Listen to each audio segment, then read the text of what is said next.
J'ai jamais voulu faire producteur et j'ai jamais voulu faire de l'anime. Ça a été un enfer à fabriquer, vraiment un mélange entre Apocalypse Now et Bambi avec des morceaux de Bible dedans qui sont ses 3 fictions préférées.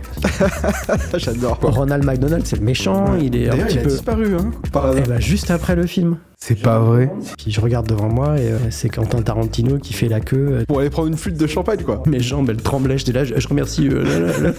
Et l'avion, il commence à faire... Et tu vois, il y a le pilote qui sort, il fait « Vous faites quoi là, on atterrit ?»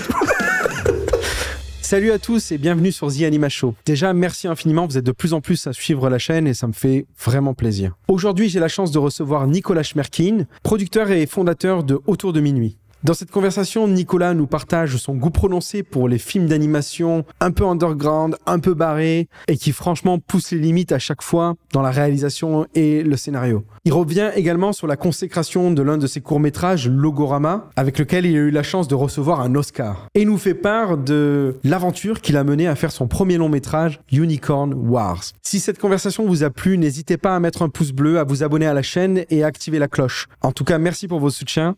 Et bonne écoute à vous.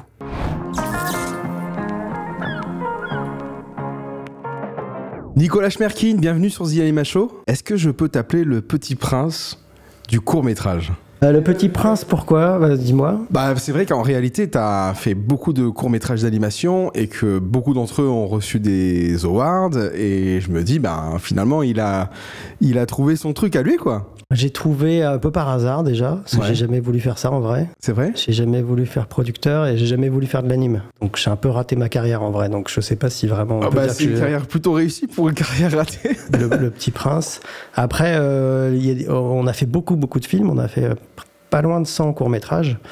Et forcément, il y en a des réussis, il y en a des moins réussis, il y en a qui ont plutôt bien marché, qui ont eu des prix, et pas mal de reconnaissance autour du monde. Mais ça n'a jamais été on lance jamais la prod d'un film en se disant ça va gagner des prix, etc. Même si on sait lesquels peuvent plus ou moins marcher, mais on les fait parce que, en tout cas moi, quand je suis attiré vraiment par une proposition artistique hyper originale, c'est la rencontre avec un auteur ou une autrice et qui a une vision particulière et moi en plus hyper branché par l'expérimental et les trucs un peu abstraits, un peu barrés, un peu chelou barrés et du coup voilà, c'est des coups de cœur. C'est-à-dire que s'il y a pas vraiment une rencontre avec le film et le réal ou la réal, on le fait pas, quoi. Ça, faut vraiment... c'est tellement relou à faire un court-métrage, à produire et à porter, surtout quand c'est des films un peu compliqués, un peu barrés, que faut pas y aller si... c'est pas une grosse envie.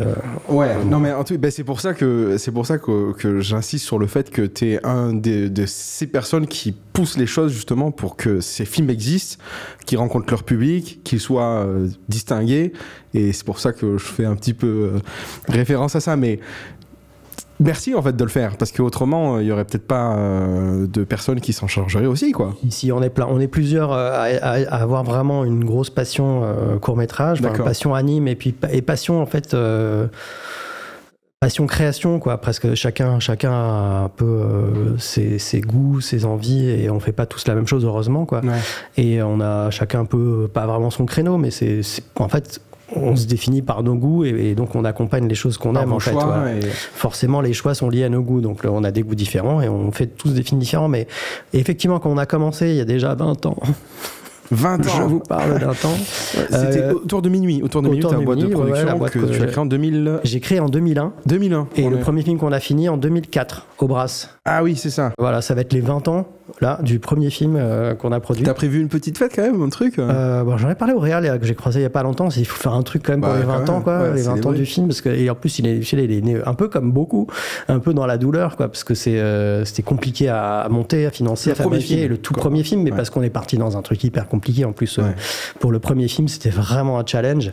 Un plan séquence de 10 minutes, c'est une caméra qui voyage dans le temps et dans l'espace, dans un ride à travers Barcelone qui est en train d'être détruite, reconstruite, un mélange de 2D, 3D, de plusieurs softs et tout. Et à l'époque, il y a plus de 20 ans du coup, parce qu'on a commencé en 2002, 2003, ça a été un enfer à fabriquer. Vraiment, techniquement, on a bossé avec c'était même pas un studio, c'était des jeunes geeks bricoleurs qui qui s'était constitué en collectif, qui s'appelait les No Brain, qui avait fait 2-3 clips qui étaient vraiment ouf, et on s'est dit on va aller les voir, parce qu'on n'avait évidemment pas le budget pour aller voir les grosses boîtes. À l'époque, il y avait que Micros, et peut-être, je sais pas, des boîtes qui n'existent plus aujourd'hui, en plus, je sais pas, Sparks, enfin, je sais plus.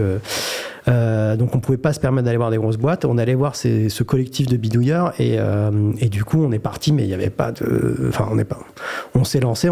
Le film s'est fabriqué c'est créé pendant qu'il se fabriquait. C'est-à-dire que tout était un processus. On a démarré, on savait pas si on pouvait faire ce que le réal voulait faire. En fait, on savait même pas si c'était possible techniquement, et ça a été possible parce que à cette époque justement, il y a eu un début de démocratisation des outils qui avant étaient réservés que aux gros studios, et dont on pouvait justement s'emparer des bidouilleurs avec juste un PC acheté chez Surcouf à l'époque, boosté à la RAM, et donc on était dans un endroit, un studio, mais avec des câbles partout, enfin tout était bidouillé, pimpé. T'es nostalgique de cette époque en fait? Ah ouais, j'ai l'impression qu'on était un peu les Bill Gates et tout dans les garages, enfin je sais pas, je vois très bien, à fabriquer des trucs avec des cartes branchées, enfin c'est des fils partout, on faisait des trucs qui normalement on n'avait pas le droit de faire. Techniquement, normalement c'était pas à notre portée, ça commençait à l'être, et du coup on pouvait faire des choses qu'on ne pouvait pas imaginer avant. C'est-à-dire que c'est un moment... Un laboratoire d'innovation. En fait, c'est un peu l'équivalent de ce qui s'est passé dans les années 90 en musique avec les home studios, où tout d'un coup, les artistes ils ont commencé à pouvoir faire de la musique, à créer chez eux, à sortir des albums sans avoir besoin d'un studio d'enregistrement de ouf et tout. Okay. Et ça, c'est ce qui commençait à se faire à ce moment-là pour l'image. Okay. Et nous, on a commencé, en tout cas, dès ce film, à bosser avec des gens qui venaient pas du cinéma, qui venaient plutôt des arts graphiques, des beaux-arts, des arts déco. Donc, c'est plutôt vraiment des artistes, des créateurs d'univers, et qui se sont emparés de cet outil, de ce médium, et de ces outils qui commençaient à se démocratiser pour mettre en image leur vision, mais du coup, pas forcément avec l'idée d'une narration classique, justement. C'est vraiment, ils venaient d'autres univers que le cinéma ou la dramaturgie classique, quoi. C'est ça qui est intéressant, c'est que pour nous, c'était... Tu donnes naissance à une vision, en fait, à travers un médium qui est le court-métrage d'animation. Et d'ailleurs, tu en as fait qui ont résonné dans le monde entier, que tu as produit, comme Logorama. Logorama, enfin, tout le monde était abasourdi par ce court-métrage. D'ailleurs, vous avez reçu un César, hein. C'est quand même pas rien, quoi. Et un Oscar.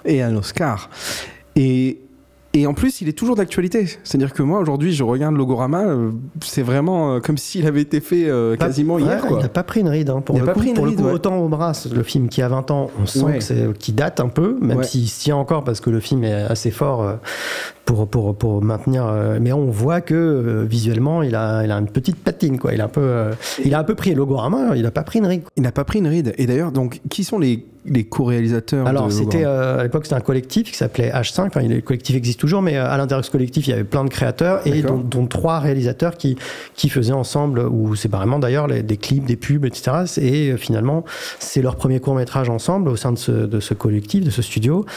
Donc, c'était François Allot, Ludovic Coplin et Hervé de Crécy, et qui se partageaient un peu les tâches comme ça. Et en fait, le film Logorama, ils sont venus me voir en 2004. Déjà, on avait à peine fini justement le premier film Obras. Ils sont venus me voir avec le storyboard. Donc ça faisait déjà un moment qu'ils bossaient, parce qu'il y avait déjà le storyboard. Mais le storyboard, il n'y avait pas de logo dans le storyboard. C'était le storyboard d'une histoire avec des personnages. Et comment est venue cette idée de mettre des logos et de... Dès le départ, ils avaient l'idée des logos. Mais je pense que ce qui fait la force du film, c'est qu'ils se sont d'abord concentrés sur l'histoire. Ils ont fait un storyboard comme si c'était un film qui allait être fait en 2D, en 3D, ou avec des acteurs, en fait.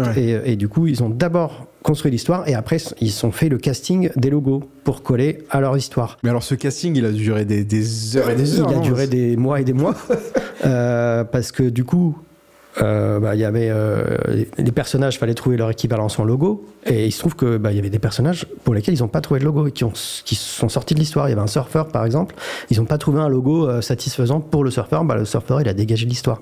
Et inversement, il y avait un ping-pong comme ça entre le story, l'histoire et le casting de logo. Du coup, des fois ils trouvaient un logo qui était super et qui se disait il faut qu'il soit dans le film, donc il lui créait un rôle dans le film. Donc, Une petite interruption juste pour vous indiquer que ce podcast est rendu possible grâce au soutien de 22D Musique et Toon Boom. Encore merci à eux. Retour à la conversation. Au final, ils ont fait il y avait une base de données d'environ 30 000 logos. Classés par fleurs, arbres, routes, ponts, enfin voilà, et dans lequel du coup les animateurs après pouvaient aller piocher pour un peu faire leur décor, etc. C'est en cela que je dis c'est expérimental, parce que ça tu le vois pas en long métrage. Bon, déjà en plus vous attaquez un truc qui est on va mettre des logos donc t'es quand même exposé à potentiellement des procès et tout. D'ailleurs tu vas me dire si t'en as eu qui vous ont été intentés. Mais alors Logorama, c'est simple, quand on a commencé on savait qu'on faisait un film pirate quoi. Au final il y avait à peu près 3000 logos qui jouaient dans le film. On n'allait pas contacter tout le monde parce qu'en plus il fallait l'accord des marques et l'accord des auteurs graphiques qui ont créé la marque. Donc on savait dès le départ que c'était un film pirate, et de toute façon c'était l'idée du film. Les marques nous envahissent, on va s'emparer d'elles et on joue, on fait ce qu'on veut avec. Et donc au départ on a demandé un conseil à un avocat qui a étudié la question et qui nous a dit faut pas faire le film. Donc on a viré l'avocat. et ensuite il y a un deuxième avocat qui était une connaissance d'un des trois réals qui a préparé pendant toute la fin de la fabrication, pendant 3 ans quasiment, tout un super dossier de défense et tout. Un dossier de défense, donc tout ce qui existe en termes de jurisprudence sur le droit à la parodie et tout, qui était hyper chaud, qui attendait que le film finisse et qu'on aille au procès pour qu'il puisse montrer son beau dossier et nous défendre. Et en fait on n'a pas été attaqué. Vous n'avez jamais eu d'attaque? Il était assez dégoûté quoi.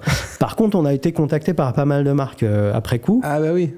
Qu'est-ce qu'on a eu? On a eu le mail du zoo de Los Angeles qui nous a écrit, qui a dit franchement vous nous auriez demandé, on vous aurait dit non, mais comme vous montrez qu'on s'occupe bien des animaux, c'est bon pour cette fois quoi. On a eu des marques qui nous contacté pour dire pourquoi on n'y est pas. Waouh, c'est génial. Et on a eu des marques qui nous ont dit est-ce qu'on peut avoir le photogramme de là où on apparaît, genre Lonely Planet nous a écrit, et je dis Lonely Planet c'est pas dans le film. Si regardez minute 6 un tel endroit et tout, ils avaient spoté 6 minutes 30 image 12, et en fait dans la portière de la voiture il y a un petit coin qui dépasse de là où on met les magazines là, et on voit juste l'eau, et en fait c'est un des graphistes du film qui a mis ce truc là pour boucher, mais j'avais même pas remarqué, je sais même pas si les réals avaient repéré qu'il y avait le et eux ils ont repéré. Est-ce qu'on peut avoir le photogramme pour le mettre sur notre site, je sais pas quoi. Et qu'est-ce qu'il y avait d'autre? On craignait un petit peu certaines marques parce que il y en a qui jouent plus que d'autres, et il y en a qui passent un peu pour des demeurés aussi, des personnages, je vais pas dire qui, mais bon, on craignait un petit peu. Et là, ce qui était étonnant, c'est Ronald en fait. Ronald McDonald. C'est le méchant, quoi. Ronald McDonald, c'est le méchant. D'ailleurs, il a disparu, hein, par hasard. Juste après le film. Je me demande si McDonald n'a pas profité pour s'en débarrasser, quoi. Mais en même temps, nous, l'argument qu'on avait, c'était on ne dénigre pas les marques. On ne dit pas que le restaurant McDonald's fait des mauvais sandwichs. C'est juste Ronald qui a fait monde, quoi. Non, mais juste il a pris des RTT, il est venu jouer dans le film. C'est le Joker, tu sais. Et après le truc qui nous a sauvés, je pense, c'est le fait qu'il y en ait autant. C'est-à-dire que si on allait en procès, venez, il y a 3000 marques, on a potentiellement 3000 procès des marques et 3000 procès des auteurs graphiques, donc 6000 procès, venez. Et surtout, ce qui nous a vraiment un peu protégés, c'est que c'est un court-métrage. Ça aurait été un long, évidemment, ça aurait pas du tout aidé la même chose. Et que voilà, ils se sont dit, c'est des artistes, ils jouent au logo, allez-y. Et d'ailleurs, vous avez une consécration avec un Oscar. Et le fait qu'on ait après un Oscar, quiconque venait nous faire un procès, ça leur aurait fait de la mauvaise publicité. D'ailleurs, raconte-nous ton voyage en Californie pour se ramener cet Oscar. C'était incroyable parce que pour un concours de circonstances qui est trop long à raconter, j'étais le seul autorisé à aller chercher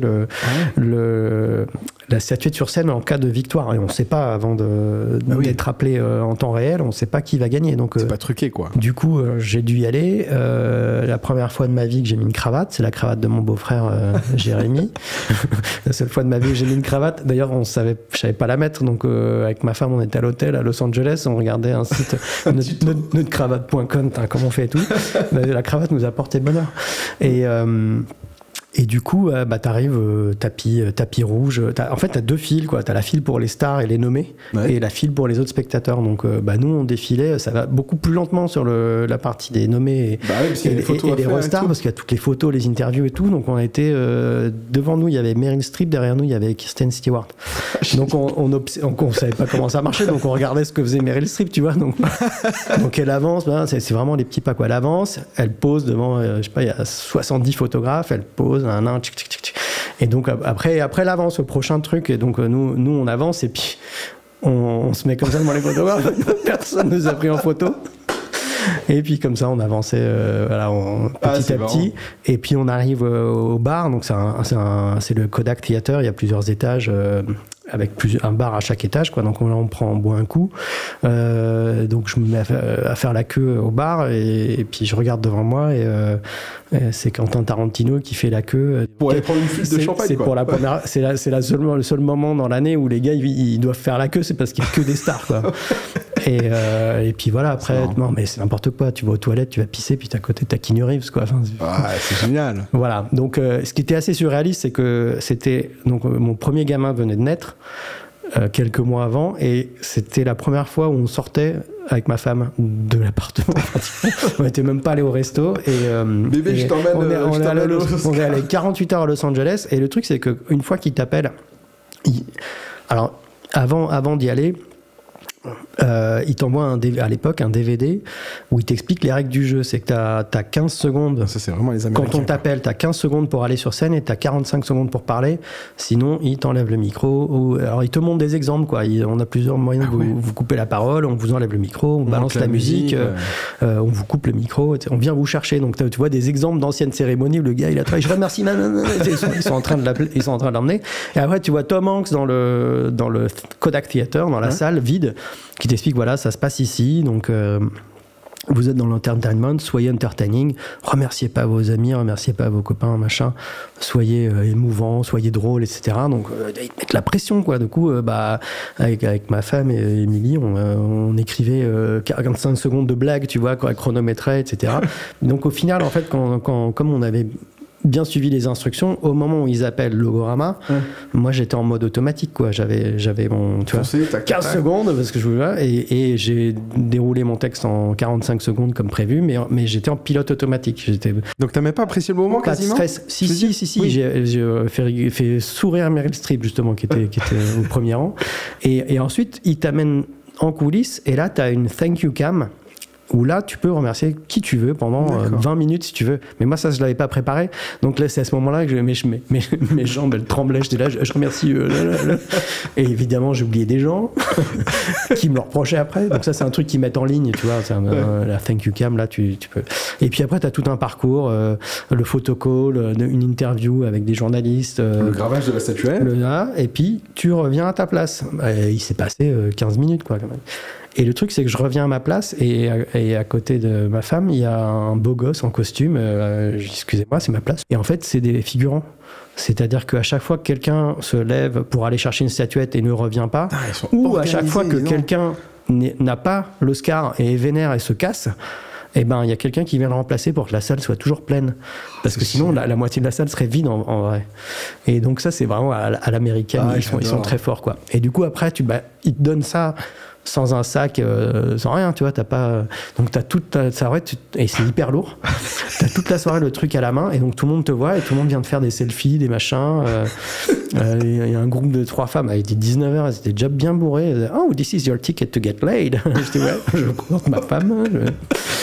Et voilà, après, ça te fait, avec ça, tu rentres en soirée, tu fais ce que tu veux, tu vas au bar, tu demandes 10 champagnes, machin. Et quand on l'a ramené après à Paris, on retourne dans l'avion, Air France. On dit au chef de cabine, on représentait la France aux Oscars, est-ce que vous pouvez pas nous upgrader? Non, enfin bon. Bref, non, s'en foutent. Mais le gars revient un peu avant l'atterrissage, et il me dit, donc vous représentez la France aux Oscars? Et ouais, on a gagné un Oscar. Ah, vous avez gagné un Oscar? On peut le voir et tout. Et ouais, je l'ai en cabine là, un peu comme ça. Le mec le prend, il me dit, venez et tout. Et il commence à se prendre en photo avec toutes les hôtesses et tout. Et l'avion, il commence à faire... Et tu vois, il y a le pilote qui sort, il fait, vous faites quoi là? On atterrit. Et tout le monde était en train de... Enfin bon, donc le truc fait un peu tourner la tête. Mais surtout, à Hollywood, ils voient ça, c'est shiny, ouais. C'est My Precious, quoi. Tout d'un coup, ça... Tous les gus qui, à l'aller, nous, tu vois, on était personne, tu vois, ils n'ont rien à foutre de nous, et c'est normal. Et après, ils nous voient avec le truc, ils ont tous les yeux brillants, congratulations et tout le monde te salue. Mais ça fait un effet, surtout là-bas, quoi. Parce qu'ici, t'arrives avec ça à la boulangerie, tu demandes une baguette gratos. Ça marche pas.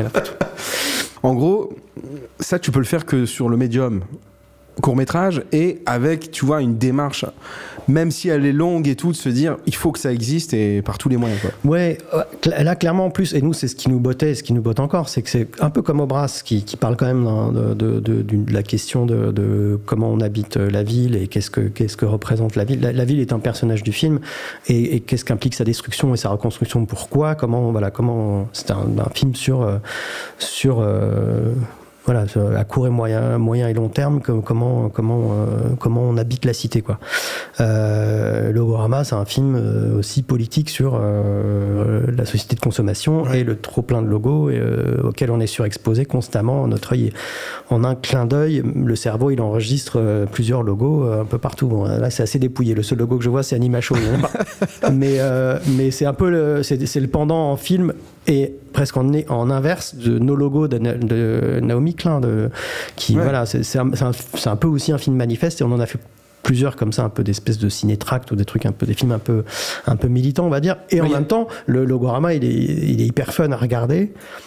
Parce qu'il y a les logos, mais aussi on est dans une parodie de film catastrophe, on est dans une parodie de film hollywoodien, et donc le truc il est quand même hyper plaisant à suivre de toute façon, tout en étant effectivement un peu expérimental. C'est de l'expérimental grand public, c'est un peu ça qu'on a essayé de faire et qu'on essaye encore de faire.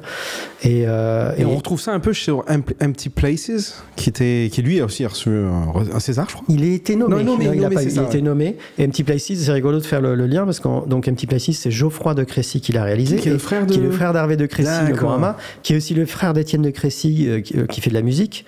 Ah oui, d'accord. Dont Geoffroy avait fait les clips en 3D, les premiers clips en 3D au début des années 2000. Okay. Et le frère de Nicolas de Crécy, qui est star de la BD. Enfin bon, c'est une famille c'est incroyable, dans laquelle les fées se sont penchés sur leur berceau. et on a bossé avec la plupart d'entre eux. Donc bon, bref. Empty Places aussi, on est dans un truc un peu expérimental et en même temps, c'est assez agréable à suivre. Oui. On a fait des films qui sont moins gentils, quoi. Ouais. Mais où on aime bien un peu aussi aller titiller et perturber le spectateur. Mais Logorama, pour le coup, voilà, je pense que la réussite du film, c'est effectivement s'être concentré sur l'écriture avant de faire joujou avec les logos, en fait. Oui.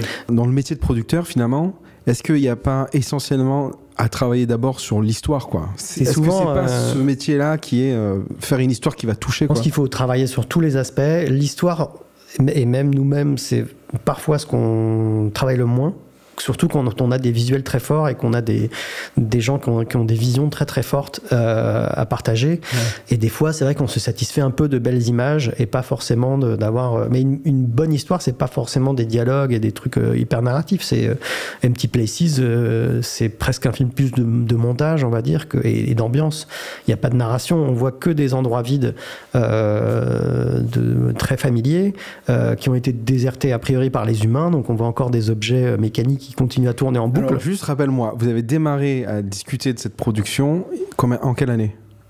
Avant le Covid, avant le confinement. Il a été fini pendant le confinement. Enfin, on l'a mixé. Il était prémonitoire, en fait. Il était malheureusement assez prémonitoire. Du coup, quand on l'a fini, qu'il a commencé à tourner en ligne, parce qu'à l'époque, il n'y avait pas de festival, il a fait Annecy en ligne. Ouais, c'est l'année de... Comme par hasard, quoi. Tout à fait. Et il a eu un prix, d'ailleurs, à Annecy. C'était assez marrant. Et du coup, les salles étaient vides, le film montrait... c'était assez flippant. Mais est-ce que justement... On a fait gaffe, du coup, dans les films d'après, de se dire, j'espère que ça va pas arriver, là, ce qu'on est en train de faire, parce que... Unicorn Wars.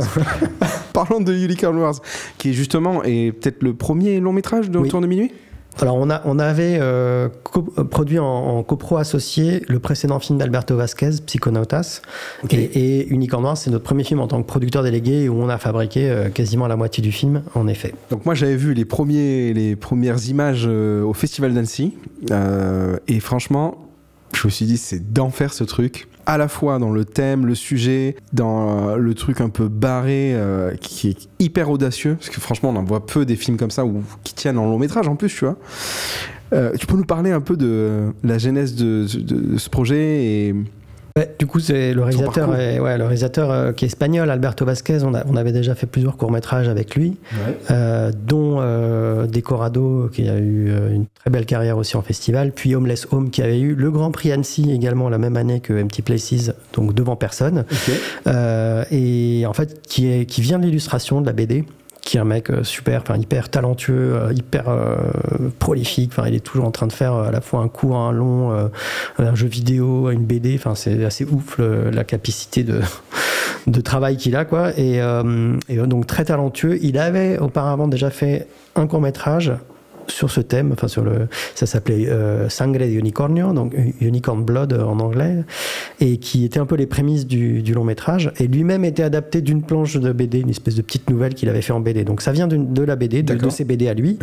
Il en a fait un court métrage qui était très rough, qui n'a rien à voir avec le film en termes graphiques, et ensuite s'est dit, tiens, il y a moyen de développer une histoire autour de ça, des oursons qui tuent des licornes, et de créer toute une mythologie autour de ça. Et en fait, voilà, il le définit lui-même comme un mélange entre Apocalypse Now et Bambi, avec des morceaux de Bible dedans, qui sont ses 3 fictions préférées.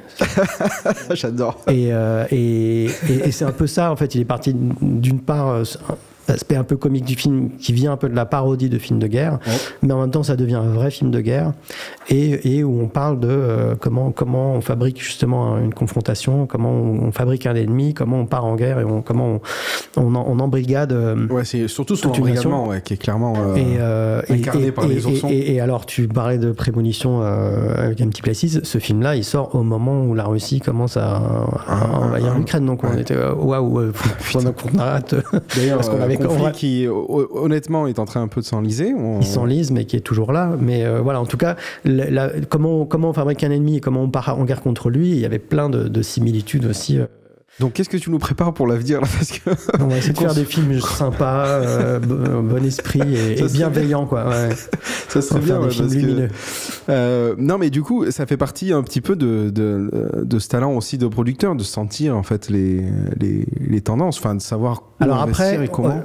Moi, voilà, c'est des goûts qui me portent vers des films peut-être un peu plus barrés, dark ou quoi. Après, on a aussi un penchant un peu plus destiné aux enfants. En fait, tout simplement, c'est arrivé au moment où j'ai eu mes premiers enfants. Et du coup, je me suis dit, j'aimerais bien quand même leur montrer les trucs que je fais. Je fais des dessins animés et ils sont trop barrés pour leur montrer. Donc, je me suis mis à faire des courts-métrages ou des séries pour enfants, mais en essayant d'avoir toujours le même esprit un peu décalé, un peu, d'avoir un peu du fond et de parler un petit peu de la société. Non, ça c'était du coup notre première grosse série d'animation, c'est un 52x7 pour nous, c'était vraiment passé le pas. Et surtout, donc, on l'a fait quasiment entièrement dans notre studio. Ça, on peut en parler après parce qu'on est producteur, mais on a aussi les studios pour fabriquer les images qu'on fait. Et du coup, en fait, je me suis complètement planté parce que donc on a enchaîné Non, la série, et Jean-Michel Super Caribou. Les deux adaptés des bouquins de Magali Lehuche. Très, très prolifique illustratrice et très talentueuse également, plutôt pour enfants, contrairement à Alberto Vázquez. Et du coup, je m'étais pas rendu compte que le temps de faire Non et Jean-Michel, en fait, là, les enfants, ils étaient devenus ados. Ils n'avaient plus rien à foutre de Non et Jean-Michel. Par contre, du coup, je pouvais leur montrer les films trash et barrés, quoi. C'est marrant. Donc là, maintenant, je peux leur montrer. L'attention était là. Là, maintenant, ils sont fans de Logorama, mais Non, c'est moins leur truc. C'est marrant. Mais on continue quand même à faire des séries et des courts-métrages pour enfants, en essayant de faire il n'y a pas de raison que, je sais pas, souvent quand on allume la télé le matin, ça pique un peu les yeux, et il n'y a pas de raison de pas filer des trucs un peu de qualité aux enfants, tout en respectant les règles du jeu avec les chaînes, des choses qu'on ne peut pas faire. C'est quoi les règles du jeu avec les chaînes ? Après, ça dépend des âges et puis ça dépend des chaînes aussi. Ils n'ont pas toutes les mêmes limites, mais tu peux pas tuer, tu peux pas décapiter un ornithorynque avec du sang qui jaillit. Il y a plein de trucs que tu peux pas faire. C'est difficile pour toi de bosser justement sur. Il y a des trucs non, il y a des trucs qui m'ont étonné. Je me suis dit quand même sur une série, je ne dirais pas qui et laquelle, mais on m'a fait comprendre qu'à un moment le personnage cueillait un bouquet de fleurs dans le champ et on nous a dit faut pas arracher les fleurs. Je suis là, on va trop loin quand même. Ouais, tout de même. Ouais. D'accord. Okay. Ou des fois on nous demande de mettre des casques aux personnages quand ils font des sports un peu dangereux extrêmes, même si c'est un lapin, quoi. Donc, j'imagine que les gamins non, mais ça peut être questionné et en même temps, c'est vrai que bon, il y a quand même un devoir surtout si c'est les chaînes publiques. On s'y plie. Il y a aucun souci. C'est pour ça que je dis on joue les règles du jeu. Il y a aucun souci et voilà quand on a démarré Jean-Michel, par exemple, le développement de Jean-Michel Super Caribou, parce qu'on a développé du coup avec Mathieu Auvray, le réalisateur, Pauline Pinson qui est venue après en co-réalisation, et surtout Régis Jolin qui a fait toute la bible littéraire, qui a vraiment pris l'univers de Jean-Michel et qui a fait une vraie création à partir de l'univers de Magali Lehuche, parce que c'est pas adapté des histoires qu'elle a écrites, mais c'est vraiment ses personnages. Il les a pris, on a fait un univers, il a inventé plein d'autres personnages et il a construit un terrain de jeu pour la série. Et ce sont deux univers qui naviguent en parallèle, quoi. Les bouquins qu'elle continue à faire et la série. Là, on est en train de faire la deuxième saison. Au départ, on voulait faire une série, ce qu'elle est toujours d'ailleurs, hein, sur les sentiments, sur comment vivre ensemble avec ses différences et ses petits grains de folie. Et au départ, les personnages, c'était le hérisson chômeur, l'ours polaire décroissant, etc. Et puis la chaîne nous avait comprendre que c'est pas forcément ce prisme-là qu'il faut. Mais prendre. En fait, Régis, très intelligemment, il a, juste en renommant les choses, on a réussi à avoir les mêmes personnages avec les mêmes problématiques, sauf qu'il est plus chômeur, il est maladroit. Enfin, je ne dis pas que les chômeurs sont maladroits, je dis juste en tournant un petit peu dans la description. L'angle qui va parler aux enfants, quoi. Voilà, il n'arrive pas à faire des activités ou à faire un métier, etc. Donc on arrive du coup à faire passer les idées qu'on voulait et qu'on voulait véhiculer aux enfants par ce biais-là, en respectant les limites de la télévision. Et du coup, non seulement c'est hyper plaisant à faire de se dire qu'on essaye de faire des choses de qualité pour les enfants, parce que c'est aussi nos futurs spectateurs des choses qu'on fait pour les grands, mais aussi de manière plus peut-être stratégique en termes de production et de financement. En France, le formidable système qu'on a avec le CNC, et notamment dans l'audiovisuel, fait que quand on fait une série et qu'elle est diffusée, ça régénère des sous sur notre compte automatique CNC. Donc c'est un compte, c'est comme si on avait un compte en banque, mais malheureusement on n'a pas la carte bleue. C'est un compte qui est uniquement dédié à pouvoir produire ensuite une autre série. Donc en gros c'est un cercle vertueux où on enchaîne comme ça les séries. Et il y a un système magique en France, parce que ce système qui existe pour l'audiovisuel, il n'est pas malheureusement mis en place dans le film d'animation, au cinéma. C'est très compliqué aujourd'hui, même encore aujourd'hui, même en se battant et même après plus de 20 ans de carrière, d'existence, de produire des longs métrages. Et on manque de financement des chaînes, des régions et du CNC. On est tout le temps en discussion avec le CNC pour voir comment faire pour que ça soit moins compliqué. Et il y a un truc magique qui existe justement au CNC, c'est qu'on peut prendre une partie des sous qui ont été générés par une série d'animation pour aller produire un long métrage. Ah d'accord, de la série vers le long métrage. Voilà, donc du compte automatique qu'on a sur la série, on peut l'utiliser pour un long métrage. D'accord. Et au final, c'est ce que font beaucoup de producteurs qui font et de la série et du long métrage. Ça s'appelle la passerelle. Ok. Ouais, une passerelle. Et donc c'est grâce à Non et Jean-Michel qu'on a pu faire Unicorn Wars, parce que l'argent généré par les séries a pu servir pour financer du Unicorn Wars, qui pour le coup n'était pas aidé par le CNC parce que trop barré, trop fou, quoi. Donc il y a aussi un petit côté stratégique à se dire on fait de la série. En même temps, on adore faire ça parce qu'on s'éclate à le faire. On essaie de faire des choses de la meilleure qualité possible. Et surtout, ça nous maintient les équipes au studio, etc. Donc il y a vraiment toute une économie, quoi. Et en même temps, ça peut nous permettre d'aller financer des films. Et c'est ces mêmes équipes qui ont travaillé sur les séries enfants, qui ont travaillé sur le long métrage ? Pas forcément. Pas forcément. Non. Il y a certaines personnes qui sont sur un spécial sur un spécial télé de Non, on en a fait 3 en tout, des 26 minutes. Il y a une partie des équipes qui ont bossé sur Non dans l'espace et qui ensuite ont bossé sur Unicorn Wars. Et j'étais content de faire les deux. Quand est-ce que vous avez fait naître le studio au sein de... Le studio, on l'a fait naître à peu près en 2010, vers 2010, 2011.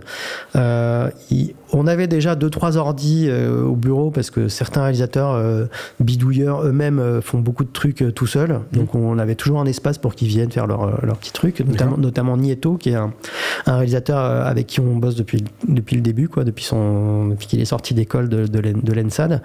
Et on a fait des courts-métrages, des espèces de performances filmées, etc., avec beaucoup de FX, beaucoup d'animes mélangés à du live.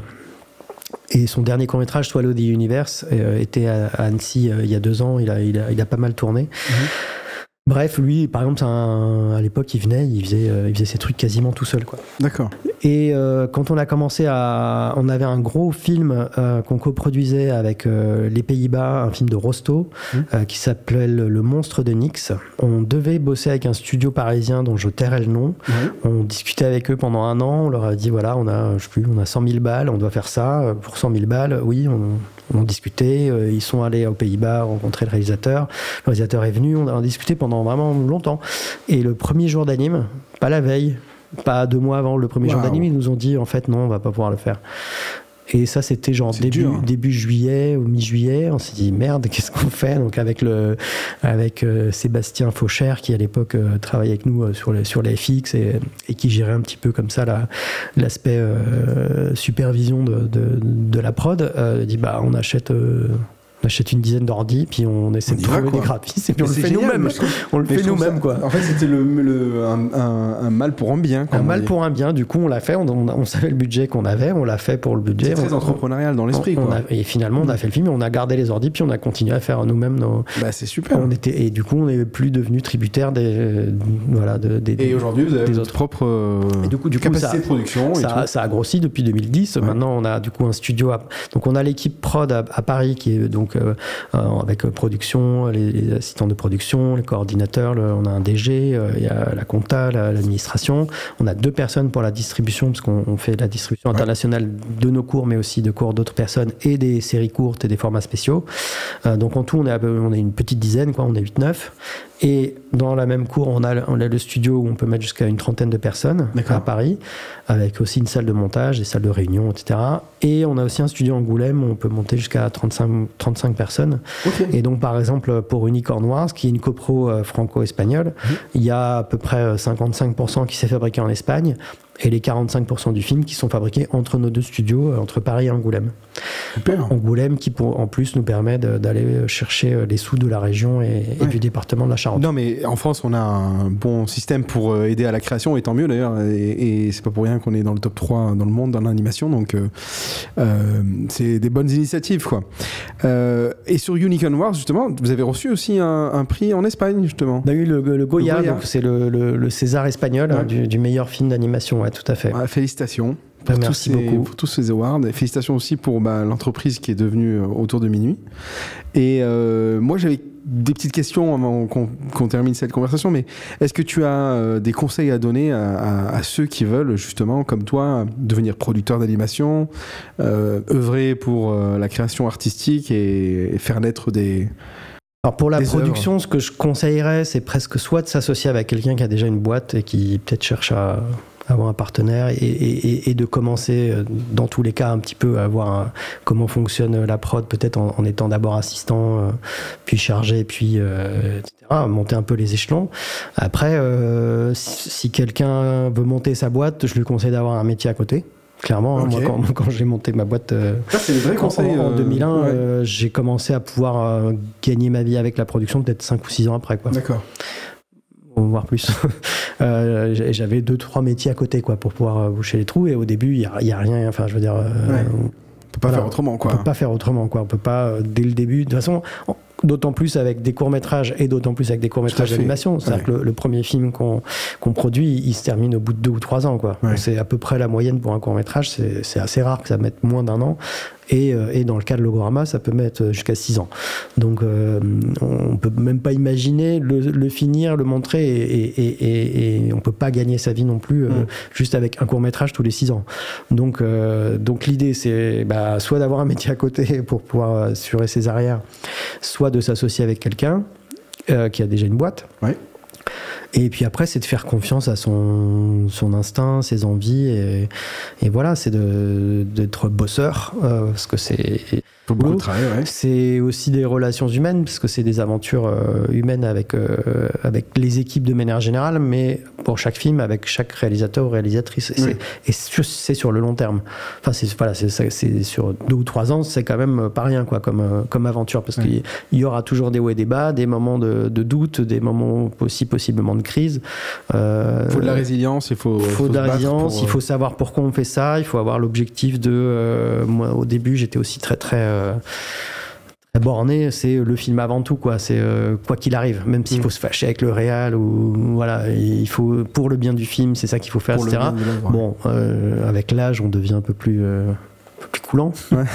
mais voilà, après il y a des gens en prod qui sont plus ou moins impliqués, plus ou moins mettre les mains dans le cambouis, qui sont plus ou moins intrusifs, certains plus à l'étape du scénario, d'autres c'est mon cas à l'étape du montage. J'ai fait un peu de montage avant, donc j'aime bien, ça me manque encore un peu de mettre les mains dans le cambouis. Et c'est d'essayer de faire le meilleur film possible dans son contexte, dans son économie. Et de faire en sorte qu'il soit vu, quoi, parce que c'est rare qu'on se dise je démarre et je fais tout de suite un long métrage, à moins d'avoir il y a un truc, quoi, on connaît Azanavicius ou je sais pas, et puis on mais il faut commencer mais voilà, je pense que voilà, c'est quand même, la plupart commencent quand même par des courts métrages et ensuite peuvent se lancer dans des projets plus ambitieux sur des séries et des longs. Après, un conseil parce que j'ai bossé avec un producteur pendant 4 ans avant en même temps où en fait j'avais déjà lancé ma boîte, je bossais avec un producteur de long qui faisait du live, et lui son truc, son tuyau, c'était alors lui en plus il bossait, il bossait pour il faisait la programmation du festival de Sarajevo, une section du festival de Sarajevo de films. Lui il faisait une partie de long métrage, moi il m'avait proposé justement de faire l'équivalent en court métrage, donc j'étais devenu programmateur à côté de lui, lui faisait les longs, moi les courts, et donc lui l'idée c'était d'inviter, de voir un film qu'il aimait bien avec un réalisateur avec qui il avait envie de bosser, d'inviter le film et de l'inviter à Sarajevo et de dire voilà, le réalisateur est coincé avec nous pendant X jours, 3, 4 jours, 5 jours, ça dans un endroit en plus assez lointain, et en fait lui son conseil c'est tu te bourres la gueule avec le réalisateur ou la réalisatrice et tu vois en fait assez vite si tu vas avoir envie de bosser pendant 3 ou 4 ans avec cette personne, et ça va dans les deux sens, et je pense que faire un film c'est une aventure, et on en arrive presque à des rapports de couple. Je travaille constamment avec on fait un bébé, quoi. C'est ça.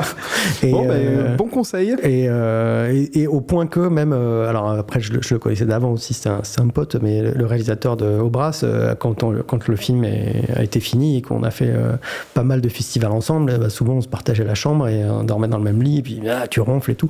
Voilà, on est dans de vrais rapports de couple. C'est des vraies aventures, quoi. Mais je pense que voilà, et puis il n'y a pas de méthode, il n'y a pas de recette. Et même encore aujourd'hui, après quasiment 100 films et 20 ans d'existence, on s'adapte à chaque réalisateur, réalisatrice et à chaque film. Et même tous les films d'un même réalisateur, on ne va pas forcément les aborder de la même manière, etc. Donc voilà, il faut savoir s'adapter à chaque projet et à chaque personne, je pense. Eh bien, merci pour ce conseil, Nicolas. Merci pour la conversation.